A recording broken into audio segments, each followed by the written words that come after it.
leave a promise. I won't quit, keep going till I got it. तपाईँ खान सरको म तपाईँलाई भ्यू देखाउन चाहन्छु है। खान सरको भ्यू यति बवालदार चाहिँ मर्निङ भ्यू कुरै नगर। फाफडको रोटी खाँदैछु म हैन।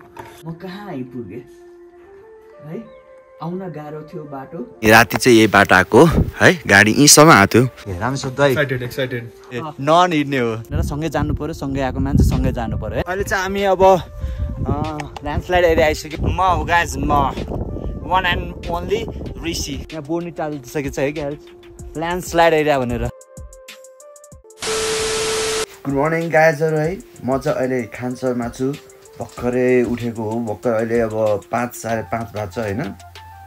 अब फ्रेस हुने हो अनि हाम्रो चाहिँ आज ट्रेकिङ सुरु हुन्छ। आज चाहिँ फर्स्ट डे ट्रेकिङमा हो अनि आज चाहिँ हाम्रो टार्गेट भनेको यहाँ खानसरबाट तिलिचोक बेस क्याम्पसम्म हो है। त्यसपछि हामी चाहिँ ट्रेकिङ केही खाएर, म चाहिँ केही खान्छु अनि त्यसपछि केही खाएर हाम्रो ट्रेकिङ स्टार्ट हुने बेला। I wake up early in the morning है। सो किनभने फ्रेस भएर अब चाहिँ हामीले चाहिँ झोलानी अलिअलि प्याक भइसकेको छ अलरेडी। त्यही पनि कुन सामान लाने कुन सामान नलाने। सो हामी चाहिँ ओन्ली इसेन्सियल जुन चाहिन्छ त्यो मात्रै माथि हामी लिएर जानेवाला छौँ, किनभने अब उकालो चढ्नुपर्छ, त्यही भएर। सो अब हेरौँ होइन। अरू हामी चाहिँ म चाहिँ यो मेरो सेकेन्ड ट्रेक हो होइन। योभन्दा अगाडि मैले नर्थ एबिसी पुगेर आएको हो, जस्ट 1 मन्थ पनि भएको छैन। तपाईँ खान सरको म तपाईँलाई भ्यू देखाउन चाहन्छु है। खान सरको भ्यू यति बवालदार चाहिँ मर्निङ भ्यू कुरै नगर्नु। हेर्नुहोस् त खान सरको मर्निङ भ्यू, यो 6 बजेको भ्यू है गाइज। खान सरको खान सर आइपुग्दा त बेलुकाको ठ्याक्कै 6 साढे 6 भइसकेको थियो। अलिअलि 6:30 बजी त अँधेरो त भएको थिएन होइन। त हामीले यताउता फ्रेस हुँदाखेरि लगभग अँधेरो भइसकेको थियो है। सो हामी चाहिँ अलरेडी होटल बुक गरेको थियौँ होइन। र हामी चाहिँ यही होटलमा बसेको। ल हेर्नु चाहिँ होटलको यही हामी चाहिँ पोटला गेस्ट हाउस रेस्टुरेन्ट खानसर है। हामीले चाहिँ राति चाहिँ यहीँ स्टे गरेको हो। यदि कसैलाई यहाँ आएको बेला नम्बर चाहियो भने तल नि नम्बर छ है, कन्ट्याक्ट नम्बर छ होइन। यहाँ कन्ट्याक्ट गरेर आउँदा हुन्छ। हामी चाहिँ नाइट यही होटलमा स्टे गरेको। हेर्नुहोस् बब्बाल छ ल। अनि खानसर अनि यो चाहिँ मर्निङ भ्यू गाइज है। हेर्नु त मर्निङ भ्यू कस्तो बबाल छ ल। हेर्नुहोस् मर्निङ भ्यू। राति चाहिँ यही बाटो आएको है, गाडी यहीँसम्म आएको थियो, गेटसम्म आएको थियो गाडी चाहिँ होइन। अब यहाँ चाहिँ यो लास्ट टर्मिनल हो गाडीको, माथि पनि अलिअलि होला यो खानसर भिलेजको होइन। तर अब हामी चाहिँ गाडीमा जाने छैनौँ। हाम्रो चाहिँ अब ट्रेकिङ स्टार्ट हुन्छ यही हो है। अब हामी चाहिँ यहाँबाट अब रेडी हुन्छौँ। हामीले बसेको रुम चाहिँ यो बिचको है। अब हामी चाहिँ ट्रेकिङको ब्रेकफास्टहरू फ्रेस भएर ब्रेकफास्टहरू गरेर अनि ट्रेकिङ स्टार्ट गर्नेवाला छ हामी यहाँबाट है। आज हाम्रो ट्रेकिङ यहाँबाट सुरु हुन्छ। गुड मर्निङ दाइ। Good morning Rishi. ओहो feel so good this morning होइन, फिल सो फ्रेस। हिजो अलिअलि आउँदाखेरि मलाई एल्टिट्युड सिकनेस भएको थियो। मैले राति एसिटाजोलामाइड खाएँ अनि दिन रात एकदमै मिठो लाग्यो। But still I got up early in the morning at 4 o'clock and feel so fresh. आज एकदमै एनर्जेटिक छु होइन। आज हामी बेस क्याम्पमा पुग्नेछौँ। एकदमै मजाले रमाइलो गर्नुपर्छ लाग्यो ठ्याक्कै होइन। यो हाम्रो होटेलदेखि यो पहाड छ होइन, रकी माउन्टेन। तलतिर अलिकति रुखहरू छ र माथि चाहिँ पुरै बन्जर जमिन होइन। माथि टुप्पामा अलिअलि हिउँ परेछ, बादलहरू देखा परेछ अनि यो दृश्य चाहिँ अति नै राम्रो होइन, हेरिराख्नु मन लाग्छ। म कहाँ आइपुगेँ है, आउन गाह्रो थियो, बाटो एकदमै नराम्रो थियो होइन। पर रास्ते की परवाह करोगे तो मन्दिर बुढा मान्छ। ब्रेकफास्ट एकदम हेल्दी ब्रेकफास्ट छ। फापरको रोटी होइन, यस्तो राम्रो होइन। अनि आलुको झोल एकदम तातो होइन। यस्तो इन्भाइरोमेन्टमा बेस्ट खाजाहरूको लागि। दाइ तपाईँलाई कस्तो लाग्यो टेस्ट?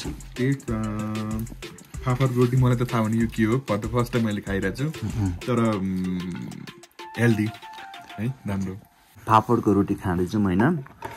यो चाहिँ मेरो फर्स्ट टाइम मैले लाइफमा चाहिँ खाएको थिइनँ। मैले चाहिँ सुन्नु त सुनेको थिएँ होइन। हुन्छ चितवन नि पाइन्छ, नपाउने होइन, तर बनाउने कसले हो, हामीलाई बनाउनै आउँदैन। मिठो हुँदो रहेछ। मिठो भन्दा नि आई डोन्ट नो, पोजिटिभ वेले खायो भने चाहिँ मिठो हुँदो रहेछ होइन। टेस्ट खासै नुनिलो कि यस्तो अमिलो चाहिँ गुलियो चाहिँ उहाँले चाहिँ खासमा चाहिँ यसमा हाल्नु चाहिँ केही हाल्नु नभएको भएर पनि त्यस्तो हो तर आई लाइक इट है एकदम बवाल लागेछ मलाई चाहिँ एकदम यसको रिभ्यू दिँदाखेरि मलाई चाहिँ 8/10 है र तरकारी त झन् बवालै हो Here our trekking begins.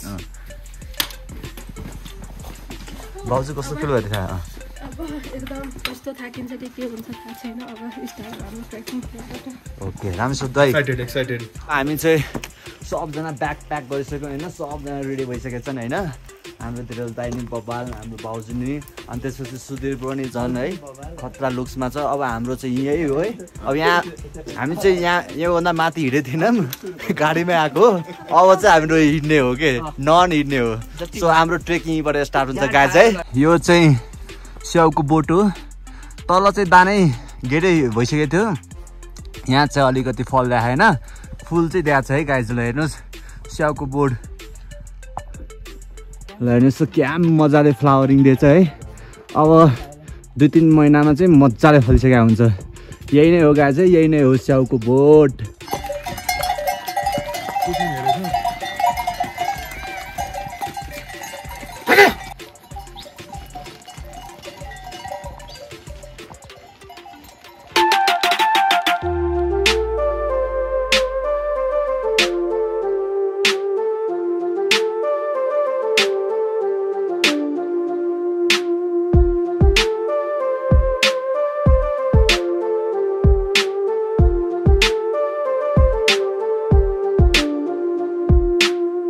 अहिले ठ्याक्कै अब हामी खानसरबाट माथि ट्रेकिङ गर्दै गर्दै लगभग 2 घन्टा भइसक्यो है हामी हिँडेको धेरै पर त हामी हिँड्न सकेका छैनौँ तर हाम्रो कोसिस जारी छ गाइज है हामी चाहिँ बिस्तारै हिँडिरहेछौँ हामीलाई हतार छैन किनभने हामीलाई त्यहाँ आज चाहिँ बेस क्याम्पमै बस्नु छ तिलिचो माथि पुग्नु छैन सो हामी चाहिँ बिस्तारै गइरहेछौँ रमाइलो ट्रेकिङको पार्ट भनेको यही नै हो साथीहरूसँग आएपछि 1-2 जनासँग बोल्ने अर्काको एक्सपिरियन्स हेर्ने स्ट्रगल हेर्ने यो ट्रेकिङ भनेको यस्तै हो जसमा त बब्बाल दामी लागेको है एभ्री वान है हाम्रो अब टार्गेट छ आजको बेस क्याम्प अहिले चाहिँ अब आई डोन्ट नो कुन बजार आउन आँटेकोमा है तर अब हामीलाई अहिले चाहिँ भोक छैन बनानाहरू लिएर आएको छौँ हामी यही खाएर माथिसम्म जाने हो म चाहिँ अहिले एक्लै आइपुगेँ है माथि हामी चाहिँ अहिले ठ्याक्कै हिमालयन स्टोर होइन ठाउँको नाउँ आई डोन्ट नो हिमालयन होटेलमाथि आइपुगेछौँ है एकचोटि नर्थ एबिसी गइसकेको मान्छे हो नि त होइन गाह्रो छ बाटो है तर ठिकै छ मेरो लागि ठिकै छ अहिलेसम्म होइन तर हाम्रो धीरज दाईको वाइफ हाम्रो रामेश्वर दाई अनि सुधीर ब्रोलाई चाहिँ गाह्रो भइरहेछ हुन त घाम पनि एकदम टनाटन घाम लागेछ मैले भने त बिहानै हिँडौँ भनेर 6 बजीतिर अनि सब केटाहरू अल्छी मानेर सुतिरहेको ढिलो जाउँला ढुले जाउँला भन्ने थियो अब ढिलो गएपछि यही त हो घाम डाइरेक्ट घाम लाग्छ के अनि घाममा हिँड्न त गाह्रो हुन्छ अब कति सम्झाए नि बुझ्ने होइन उहाँहरू अनि त्यही भएर उहाँहरूको सो इच्छाले हिँडेको अहिले त लगभग 11 भइसक्यो आधी बाटो पनि हिँडेको छैन भोक त लाग्यो होइन हाम्रो दारू पर छ देख्नु भएको छ कि छैन है लास्टै कति टाढा पर होइन तर म चाहिँ माथि आइसकेको छु पक्नु गाइज म तँलाई देखाउँछु है कहाँ हुनुहुन्छ दाहरू हेर्नुहोस् है यहाँ चाहिँ रामेश्वर दाई हो अनि सुधीर ब्रो हो यता भाउजू यता धीरज दाई पक्नु देख्नु भएको छैन है देखाउँछु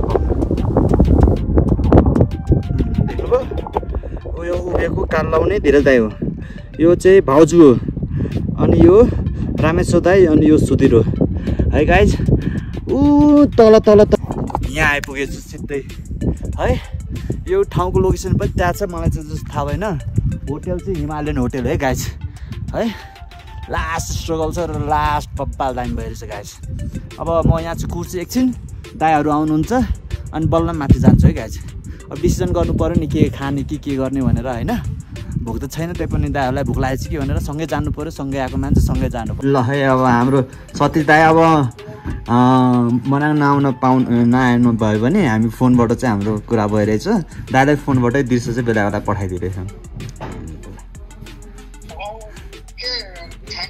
भाइ यस्तो विशेष टाइम दिएकोमा धेरै खुसी लाग्यो सबैलाई म एकदम चाहन्छु जो ऋषि आरसी ब्लगलाई पुरै सपोर्ट गर्नुपर्छ केटाहरू गाइजहरू सबैजना सब्स्क्राइब गर्नु मेरो भाइको एकदम फ्लोर बढेर हामीलाई पनि यसो हल्का हाइलो गर्नु होला ल nice journey to go to guys hope see you soon ल टेक केयर दाइ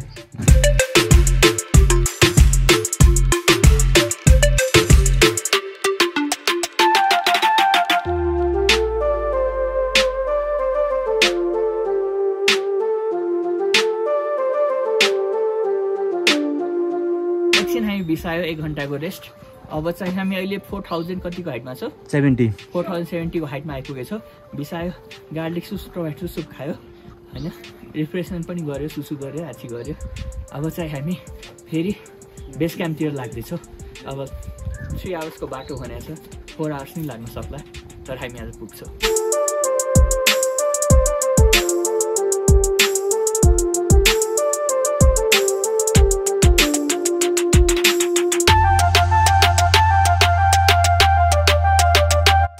दाइहरू दाइहरू उहाँहरू अलि हिँड्न सक्नु भएको छैन है पर है पर नै छ म चाहिँ यहाँ बसिरहेको छु वेट गरिरहेको छु अब दाइहरू एकदम बिस्तारै आउँदै हुनुहुन्छ म हुन त म पनि बिस्तारै हिँडिरहेछु त्यही पनि म slow and steady with the rest होइन त्यो टटलको चाहिँ म थ्योरी लाएर चाहिँ म बिस्तारै हिँडेर म यहाँसम्म आइपुगेको छु होइन यहाँको त एकदम भनौँ न है यति राम्रो छ है यति रमाइलो फिल भइरहेछ होइन लास्ट चाहिँ मनमोहित गर्ने ठाउँ छ यार मनाङ त literally I really loving this Manang है सो मच है तर म अब एकदम गाह्रोमा भइरहेछु अब म उहाँहरूलाई छोडेर जाम भन्नाले वेट नगरौँ निक्लै जाम तर लेकको कुरा हो साथीहरू म एउटा सुझाव दिन चाहन्छु लेकमा आएपछि एक्लै कहिले हिँड्नु हुँदैन है जहिले पनि ग्रुप पाइनु बेस्ट हो सो म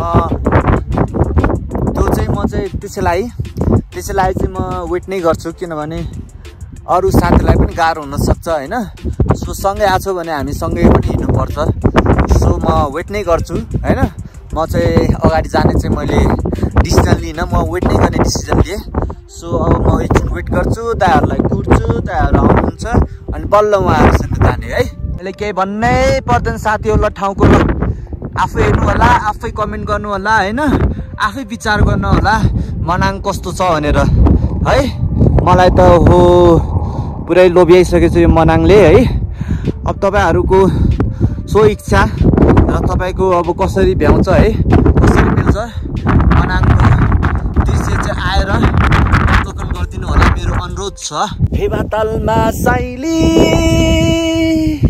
ढुङ्गा सलाला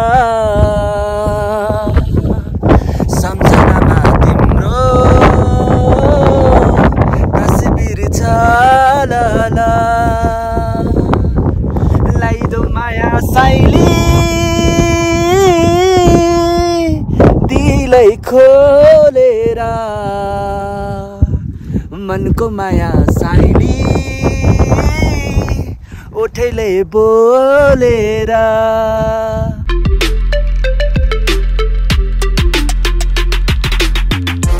अहिले चाहिँ हामी अब ल्यान्डस्लाइड एरिया आइसक्यौँ होइन यो बाटोमा चाहिँ सबभन्दा डेन्जर एरिया यही नै हो भनेर मैले सुने है अब मैले यसो हेर्दाखेरि हुनै रहेछ कि किनभने त माथिबाट चाहिँ कति बेला ढुङ्गा खस्छ थाहा छैन है सो अब हामी चाहिँ यो बाटो हिँड्दाखेरि माथि हेर्दै हिँड्ने हो हुन त तल पनि हेर्नुपर्छ किनभने तल खुट्टा चिप्यो भने फेरि तलै गइन्छ सो दुइटै हेर्ने है ब्यालेन्स गरेर हेर्दै हामी यो बाटो क्रस गर्नेवाला छौँ होइन अब तपाईँ हेर्नु सक्नुहुन्छ यस्तो डेन्जर है सबैको हामीले यो बाटो हिँड्ने मान्छेहरूको पनि रिभ्यू सुनेको सोधेको है डेन्जर रहेछ है सो यहाँ बोर्ड निकालिसकेको छ है क्या ल्यान्डस्लाइड एरिया भनेर ल्यान्डस्लाइड एरियामा आइसकेको छौँ होइन यहाँ चाहिँ मान्छे किन एकदम डेन्जर भनेर भन्दो रहेछ भनेर पछि ल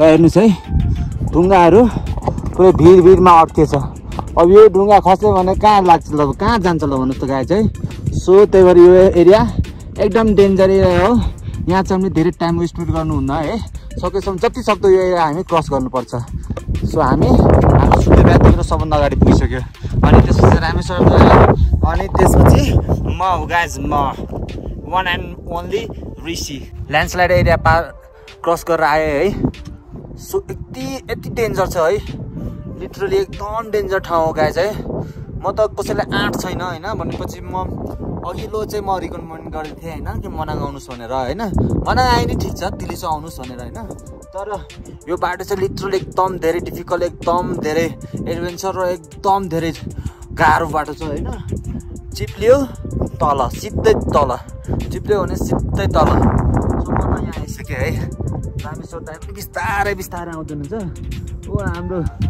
सुधीर भाइ त पछाडि नै छ अनि हाम्रो धीरज दाई खोइ देख्दिनँ कति पछाडि हो अनि एउटा अझै कुरा हो ल हेर्नु न यो झन् अब यहाँ अझै तल जानु त पर्ने छ है म त अब कसरी जाने होला धन्न यो यस्तो जुत्ता लगाएर चाहिँ आउनुपर्छ है गाई चाहिँ यस्तो जुत्ता चाहिँ लगाएर आउनुपर्छ ग्रिप हुन्छ अनि त्यही भएर सजिलो हुन्छ यो स्पोर्टहरू लगाएर चाहिँ आउनुहुन्न है अब यति त मैले क्रस गरिसकेँ होइन अब यति बाँकी छ अब यति गएपछि अनि पारी चाहिँ तिलीचो बेस क्याम्प छ अब धेरै होइन आधी 1 घन्टा जस्तो लाग्छ होइन मेन त यो हेर्नु न ओ माई गड